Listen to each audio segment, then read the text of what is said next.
노벨상의 노다지 초전도체. 4. 2단계. 2단계를 약 30년으로 잡는 것은 충분한 이유가 있다. 우선 이 기간 동안 초전도체 연구는 다소 답보된 상태로 진행된다. 물론 BCS 이론은 여러 학자들에 의해 양자장론으로 확장되었다. 이를 통해 고체 내의 복잡한 포논 동력학을 포함할 수도 있고 불순물에 의한 산란 효과 등도 편리하게 계산할 수 있다. 특히 컴퓨터의 비약적인 발전으로 임계온도나 포논 스펙트라 등의 실험 데이터를 정확하게 맞출 수 있게 진전되었다. 한편 BCS 웨이브 펑션 안에 숨어있는 중요한 구조와 새로운 의미를 발견하기도 하였다. 1960년에 앤더슨 박사 등이 초전도체의 반대칭성 문제 등을 순전히 수학적 확장으로 제시했다. 그런데 1972년에 미국 코넬 대학교의 로버트 리처드슨 박사가 동대학의 데이비드 리와 대학원생 더글러스 오셔로프와 함께 헬륨-3의 초유동성을 발견했다. 이들 3명은 1996년 노벨 물리학상을 공동 수상했다. 임계온도를 올리기 위해 BCS 이론에 근거한 가장 단순한 방법으로 수소를 높은 압력을 가하여 고체로 만드는 연구가 구소련에서 계속 진행되었다. 수소는 가장 가벼운 원소로 일단 고체화에 성공하면 매우 높은 포논 에너지를 가지므로 전자 간에 매우 강한 포논 상호작용을 제공함으로써 높은 초전도 임계온도를 달성할 것으로 기대되었다. 그러나 현재까지 이 방향에서 큰 진전은 나오지 않았다. 학자들의 수많은 연구에도 불구하고 임계온도가 20K 약 영하 250도 정도에서 답보 상태를 보이자 학자들은 아마도 지구상에 존재하는 물질의 조건상 초전도 임계온도는 최대 30K 정도를 넘을 수 없을 것이라는 생각하기 시작했다. 3단계. 초전도 현상을 나타내는 온도가 높이 올라갈수록 실용성이 높아지는 것은 당연한 일이므로 고온 초전도체에 대한 연구가 세계 각지에서 이루어졌다. 여기에서 고온 초전도체란 일반적으로 23도 K 이상에서 초전도성을 나타낸 것을 말한다. 1986년부터 3단계로 설명하는 것은 1986년에 그야말로 놀라운 결과가 발표되었기 때문이다. 스위스의 베드노르츠와 뮬러는 BAE라 CuO 산화물인 세라믹이 173도 K에서 실온의 금속과 같은 전기 전도도를 보인다는 것을 발견했다. 곧바로 연구가 급진전되어 BAE라 비율을 하나씩 바꾸어 가면서 전기 저항을 측정하니 냉각시키는 도중에 금속과 같은 성질이 감소하더니 다시 더 온도를 내리자 금속의 성질이 다시 회복되기 시작했다. 그리고 30도 K 근처에서 저항이 급격하게 감소하더니 11도 K에서 0이 되었다. 이 온도는 당시 알려져 있던 금속간 화합물 NB3G 초전도체의 한계 온도인 20K보다 10도나 높은 것이다. 이 초전도체를 도자기처럼 구워서 만드는 것이라고 하여 세라믹스 초전도체라고 부른다. 베드노르츠와 뮬러는 1987년 노벨 물리학상을 수상했는데 이는 연구 논문이 발표된 바로 다음 해에 노벨상을 수상한 초특급 수상 기록이다. 원래 노벨상 위원회는 신중에 신중을 기하여 연구 업적이 상을 받기에 충분하다는 평가가 완전히 확정될 때까지 쉽게 결정을 내리지 않는다. 그런데 노벨위원회가 이례적이라고 할 만큼 매우 신속하게 움직여 연구 성과를 발표한 지 불과 18개월 만에 노벨상을 수상했는데 그 이유는 베드노르츠의 세라믹 초전도체의 발견이 100년에 한 번 있을까 말까한 대발견이라는 평가를 받았기 때문이다. 그들이 이와 같이 파격적인 평가를 받은 것은 초전도 상태가 극저온에서만 나타나는데 무려 10도나 높은 고온에서도 초전도성을 나타내는 물질을 발견했으므로 전 세계가 열광한 것이다. 그들의 논문이 발표되자마자 전 세계 수백 개의 연구소가 고온 초전도체에 대해 연구를 시작하는 등 선풍을 일으켜 1987년 5월 시사주간지 타임즈의 표지로 등장할 정도였다. 고온 초전도체에 대한 연구는 본물을 이루어 1987년 초에는 뮬러와 베드노르츠가 실현한 절대온도 35K보다 훨씬 높은 절대온도 93K에서 초전도 상태가 실현되었다. 초전도에 관한 연구가 이렇게 전 세계적으로 급속하게 확산되자 노벨위원회가 매우 신속하게 움직여 1987년 노벨상 수상자로 선정한 것이다. 뮬러는 1927년 스위스에서 태어나 오스트리아에서 자랐지만 다시 스위스로 어머니와 함께 돌아왔고 11살의 어머니가 사망했다. 뮬러는 산악마을인 슈어스에서 고등학교를 졸업하고 1946년 스위스 연방공과대학 물리수학부에 입학했다. 이때 수많은 학생들이 물리수학부에 입학했는데 그가 입학하기 직전에 원자 폭탄이 히로시마와 나가사키에 떨어져 많은 주목을 받았기 때문이다. 1963년 대학교를 졸업한 후 스위스 취리히에 있는 IBM 취리히 연구소에 입사했고 10년 후 물리부부장이 되었으며 미국의 IBM 연구소에서 초전도 연구를 시작했으므로 상당히 늦게 이 분야에 입문한 셈이다. 그러나 그의 눈썰미는 남달랐다. 당대의 학자들은 산화물 속에는 일종의 중입자에 있다고 추측하고 있었는데 그는 전기전도체를 만들 때 폴라론을 고려하면 더욱 뛰어난 초전삼도체를 만들 수 있을지 모른다고 생각했다. 다시 말하자면 산화물에서는 초전도 현상이 일어나지 않고 금속에서만 일어난다고 생각하고 있었는데 그는 그야말로 대담한 발상을 한 것이다. 실제로 산화물은 통상적인 조건 하에서는 거의 또는 전혀 전류가 통하지 않는다. 어느 정도 자신의 가설에 자신이 생긴 뮬러는 1983년 그의 제자로 IBM 연구소에서도 같이 근무했던 베드노르츠를 찾아가 함께 연구를 하자고 했다. 베드노르츠가 곧바로 응낙했음은 물론이다. 베드노르츠는 1950년 독일 노르트라인베스트팔렌주 노이엔 키르엔에서 태어났다.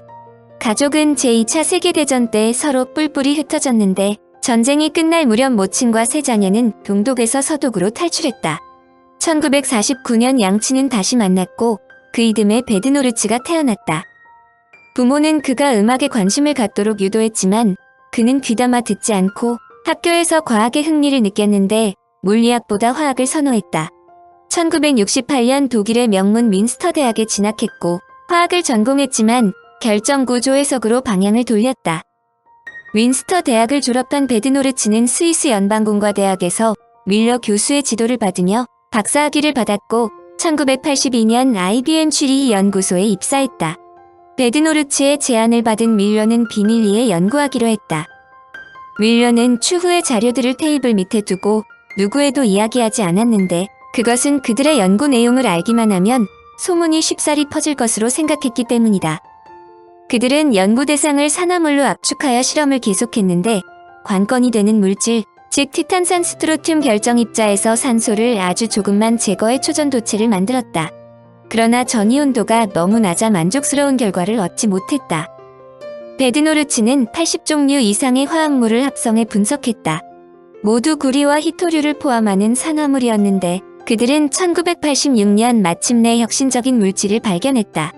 단 3년의 연구로 세계를 놀라게 하는 결과를 얻었는데 사실 그들처럼 행운아도 많지 않았다. 그들이 찾은 바륨 란탄 구리 산화물은 당시 초전도 현상을 일으킬 수 있는 임계온도 12K보다 무려 23도가 높은 35K였다.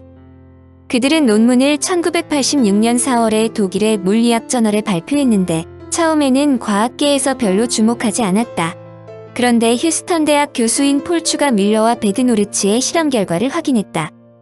더구나 1987년 추 교수는 이트리움, 바륨, 구리, 산소를 결합한 물질로 93도 K에서 초전도성이 일어나게 하는데 성공하여 세계 물리학계에 엄청난 충격을 주었다. 이들의 발견은 초전도 연구의 역사를 바꾸었고 이후 고온 구리 초전도체 연구라는 새로운 시대를 열었다. 여기에서 이들의 중요성은 드디어 77도 K를 뛰어넘었다는 것이다. 이 온도는 냉각제로서 액체 헬륨 대신에 값싼 액체 질소를 사용할 수 있기 때문에 실용적으로 매우 중요하다. 액체 헬륨은 1리터에 몇만 원 단위이지만 액체 질소는 몇백 원 단위이기 때문이다.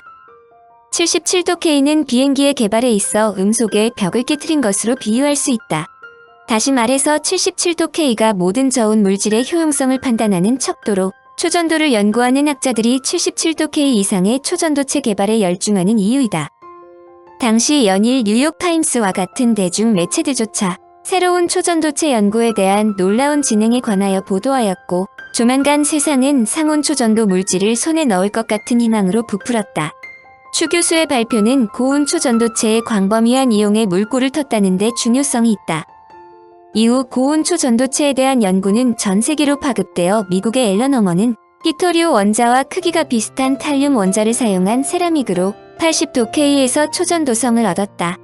처음에 사용된 것은 구리, 바륨, 탈륨의 산화물이었는데 여기에 칼슘을 포함시켰더니 105도 K에서 초전도성을 얻었다. 이것은 100도 K를 깬 최초의 물질로서 125도 K에서 초전도성을 나타내는 세라믹도 발견되었으며 1993년 산화구리를 이용한 HGBA2CaCU35X가 134K까지 올라갔다. 당시 전 세계에서 이들의 결과에 환호하여 뉴욕타임스를 비롯한 세계 주류 언론 매체들이 연일 이들의 놀라운 연구에 대해 보도하였고, 조만간 상온 초전도 물질이 발견될 것이라는 희망을 이어갔다. 과학자들은 200도 K까지 온도가 올라가기를 기대하고 있지만 아직 그런 결과는 나오지 않았다. 그런데 여기에서 매우 흥미로운 비하인드 스토리가 벌어진다. 1987년 노벨 물리학상에서 당연히 포함되어야 할 휴스턴 대학의 폴 추 교수가 제외된 것이다. 이유는 추 교수가 노벨상을 의식하여 언론 플레이와 논문을 의도적으로 가필하다가 역공을 받았다는 것이다. 그는 논문에서 YBCO의 화학식을 기록할 때 의도적으로 YBAACU3O7에서 Y를 YBU로 표기한 것이다. 이는 YBCO의 제법 자체가 그렇게 어렵지 않다고 판단한 추 교수가 논문 심사 중에 다른 연구팀이 이를 만들어 이들의 논문이 먼저 통과되어 버리면 추 교수의 선취권이 허사가 될 우려가 있기 때문이다. 그러므로 그는 언론사들에게 자신의 의도적 가피를 숨긴 채 언론 플레이를 했다. 이것이 결국 도덕성 문제로 제기되어 그가 당연히 1987년 노벨상 시상대에 올라야 하지만 게오르그 베드노즈, 카를 밀러 교수만 받았다는 것이다. 물론 폴 추 교수의 YBCO 물질은 액체 질소로 구현되는 첫 물질이라는 점에서 역사적으로 큰 의미가 있는 대발견으로 평가된다. 여하튼 게오르그 베드노즈, 카를 밀러 박사의 전격적인 노벨상 수상은 그만큼 과학계에서 중요성을 인정받았기 때문으로 노벨상 추천문을 보아도 달 수 있다. 1987년 노벨상 추천사, 전하, 그리고 신사숙녀 여러분. 올해의 노벨 물리학상은 게오르크 베드노르츠 박사와 알렉산더 밀러 교수에게 세라믹 물질에서의 초전도성에 대한 중요한 돌파구를 연 공로로 수여되겠습니다. 이 발견은 채 2년이 되지 않은 최근에 이루어진 발견이지만 전례 없이 전 세계적인 연구와 개발의 자극제가 되었습니다. 올해의 노벨 물리학상 수상의 연구 주제는 저항에 의한 손실 없이 전기를 전달할 수 있으며 자신으로부터 자기력선을 밀어내는 초전도체에 관한 발견입니다. 상식적으로 생각하면 움직이는 물체는 마찰의 형태로 저항을 느끼게 됩니다. 저항은 유용할 때도 있지만 종종 원치 않는 경우도 있습니다. 만약 마찰이 없어 속도가 줄어드는 효과가 없다면 연료를 아끼면서도 먼 거리를 이동하려면 자동차가 원하는 속도에 도달했을 때 엔진을 꺼도 됩니다. 마찰이 없는 자동차는 관성으로 무한한 거리를 일정한 속도로 움직일 수 있습니다. 전류는 전도체의 많은 수의 전자가 통행하는 것이라고 생각할 수 있습니다. 전자는 원자들 사이에서 서로 떠밀고 떠밀리는 상황이 있습니다. 이 상황에서 전자는 저항을 느끼지 않으면서 이동할 수 없습니다. 그 결과 에너지의 일부분은 열로 전환됩니다. 때로는 열반 또는 토스트기처럼 열이 필요한 경우도 있지만 전력이 만들어지고 분배되어 전자석이나 컴퓨터 또는 다른 많은 기기에 사용될 경우 에너지가 열로 전환되는 것은 좋지 않습니다. 네덜란드 과학자인 하이케 카메를링 오네스는 1913년 노벨상을 수상했는데 1911년에 그는 고체 수온에서 전기 저항이 완전히 사라지는 놀라운 현상을 발견했습니다. 초전도 현상이라 불리는 이 현상은 다른 금속과 합금에서도 관찰되었습니다. 왜 초전도성과 같이 에너지를 아낄 수 있는 성질이 광범위하게 응용되지 않았을까요? 그것은 초전도 현상이 매우 낮은 온도에서만 관찰되었기 때문입니다. 초전도 현상은 수온의 경우 절대온도 0도보다 겨우 서도 높은 영하 269도에서 발견되었습니다. 다소 더 높은 온도에서의 초전도성은 다른 합금들에서 계속 관찰되었습니다. 그러나 1970년대에는 이런 온도의 상승도 절대온도 23도에서 정지하는 것처럼 보였습니다.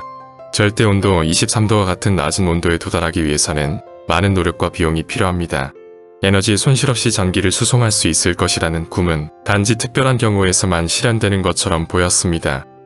또 다른 놀라운 현상이 초전도 현상의 임계온도 근처까지 물질을 냉각시킬 때 발견되었습니다.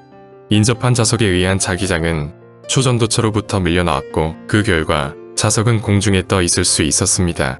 그러나 부양된 자석에 의한 마찰이 없는 기차라는 꿈은 큰 규모에서는 실현될 수 없었는데 그 이유는 공중부양에 필요한 온도가 너무 낮았기 때문입니다. 베드노르츠 교수와 밀러 교수는 수년 전 초전도성을 나타내는 합금이 아닌 다른 물질을 탐색하는 연구를 시작했습니다. 그들의 새로운 접근법은 지난해 초 성공을 거두었습니다. 란탄륨발음굴이 산화물로 이루어진 세라믹 물질에서 저항이 0으로 갑자기 떨어지는 현상을 발견했습니다. 놀랍게도 경계 온도는 이전에 존재하던 어떤 물질보다 50% 이상 높았습니다. 초전도성의 확실한 표지라 할 수 있는 자기력선을 밀어내는 현상도 그 다음 논문에 수록되었습니다. 많은 전문가들이 훈련받은 내용을 통해 자신들이 제어하는 기존의 연구 주제를 고수할 때 다른 많은 수의 과학자들이 새로운 연구 분야에 뛰어들었습니다. 높은 온도에서 초전도성을 나타내는 새로운 세라믹 물질들이 합성되었으며 초전도성을 얻기 위해 온도를 낮추는 것은 이제 아주 간단한 일이 되었습니다. 전 세계에서 새로운 결과들이 국제적인 학술지에 쏟아져 이제는 이 상황을 따라가기도 힘들 정도가 되었습니다. 초전도체의 많은 가능성들에 대한 기대를 가지고 연구위원회, 산업체 그리고 정치인들이 개발이 쉽지 않은 초전도체에 대한 연구를 장려하기 시작했습니다. 과학자들은 전자의 흐름에 대한 저항이 없는 상태가 어떻게 가능한지 그리고 어떤 자연의 법칙에 따라 전자가 흐르는지를 찾기 위해 노력하고 있습니다. 존 바딘, 이언 쿠퍼, 그리고 로버트 슈리퍼 삼총사는 30년 전 오래된 유형의 초전도체를 설명할 수 있는 해법을 발견하여 1972년 노벨 물리학상을 수상했습니다. 새로운 물질에서의 초전도성은 이 분야에서의 과학적인 논쟁을 다시 시작하게 하였습니다. 베드노르츠 박사님, 그리고 밀러 교수님, 여러분은 획기적인 업적으로 초전도 현상의 연구와 개발에 새롭고 성공적인 방법을 제시하였습니다. 또한 두 분이 개척한 이 분야의 많은 과학자들이 현재 활동하고 있습니다. 스웨덴 왕립과학원을 대표해 심심한 축하의 말씀을 드립니다. 이제 국왕 전하로부터 노벨상을 수상하시기 바랍니다.